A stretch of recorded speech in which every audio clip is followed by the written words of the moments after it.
how to add background sound on Snapchat. Firstly, if you want a song on your side selection on your home screen side, firstly get right here on the third selection, which is for the camera action.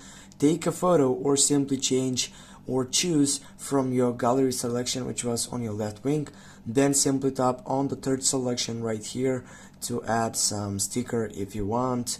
For example, to take that photo in a better selection. For example, I will go with this one. And yeah, okay. Right now you need to tap on that selection, which is right down on the fifth side, by going on your selection, which is right here. Then select the song which is related into your interest. I will go my favorite, and as you can see here I don't have any of it, but if I go recent I will choose this one. Just go next and go select the ticking side, and right now as you can see guys, we have done it.